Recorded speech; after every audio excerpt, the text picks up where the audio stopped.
Você sabe quais são as características do autismo?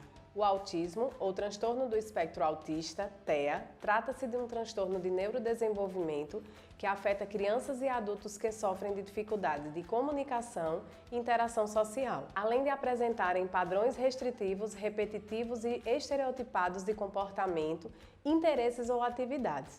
O termo espectro se refere justamente aos diferentes graus de apresentação, dentre os quais o indivíduo é classificado assim ou recebe o diagnóstico. O tratamento e a forma de lidar com cada um também depende do grau, o que reforça a importância de um diagnóstico e uma avaliação de qualidade. Os sinais do transtorno costumam aparecer de forma notável com um desenvolvimento atípico mais ou menos entre 1 e 3 anos de idade. No entanto, hoje em dia já se percebe os sinais em bebês e é por isso que é importante sinalizar aos pais para que, ao menor sinal e desconfiança, possam buscar ajuda. De acordo com o DSM-5, o Manual Diagnóstico de Transtornos Mentais, o autismo é classificado em autismo leve, nível 1 ou moderado, nível 2 e severo, nível 3. Isso dá a quantidade de comprometimento que a pessoa tem, o quanto ela precisa de ajuda para desenvolver suas habilidades e autocuidado.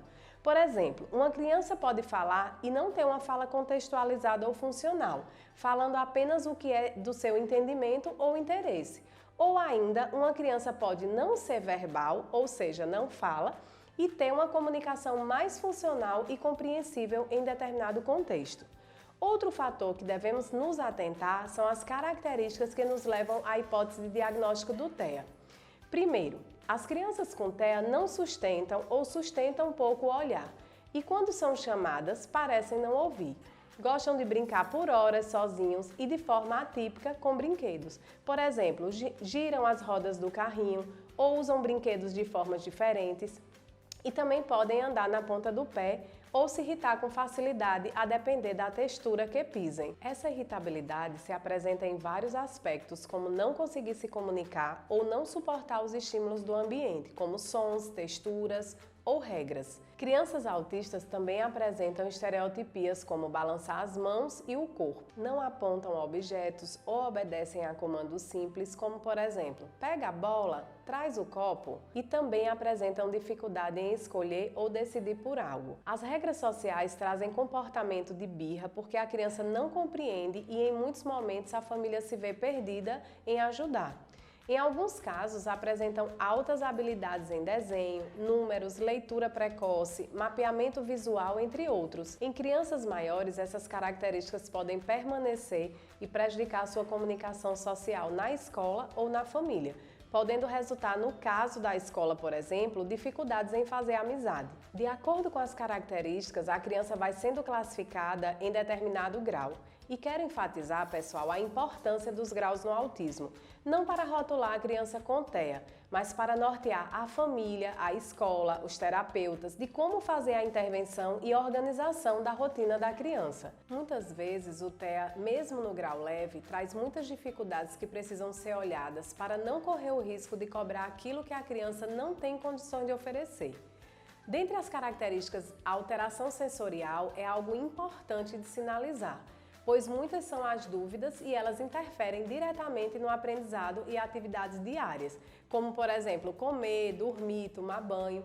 E sabendo classificar, será de maior clareza para a elaboração do seu planejamento. As alterações sensoriais se dividem em visual, em que a criança apresenta alterações por fontes de luz, encara objetos que rodam, como a máquina de lavar e ventiladores, por exemplo. Não reconhece expressões faciais, ou seja, não compreende quando alguém está triste, alegre ou desconfiado. Baixa o olhar constantemente, baixa a atenção, recusa alimentos devido à sua cor. Já na alteração sensorial auditiva, a criança apresenta surdez aparente, não atende quando é chamada verbalmente, tem intolerância a alguns sons e também pode emitir sons repetitivos ou ecolalias. A terceira alteração sensorial é a somatosensorial, em que a criança tem alta tolerância à dor, aparente falta de sensibilidade ao calor ou frio, autoagressividade e não gosta de contato físico. Inclusive, apresenta aversividade a certos itens de vestuário. Por exemplo, Uma blusa com uma determinada etiqueta pode incomodar a pele e a parte tátil dessa criança. Na alteração sensorial olfativa, a criança cheira coisas não comestíveis ou tem recusa de certos alimentos devido ao seu odor. Já na alteração do paladar, a criança explora objetos na boca, apresenta seletividade alimentar devido a texturas, e essa característica preocupa muito as mães por conta da nutrição da criança. As duas outras alterações sensoriais são a vestibular e sinestésica, em que a criança possui um movimento interativo de balanço, tem um equilíbrio inadequado, baixo tônus muscular,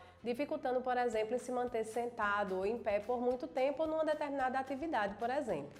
Além de andar na ponta dos pés e apresentar uma postura desajeitada para pegar as coisas.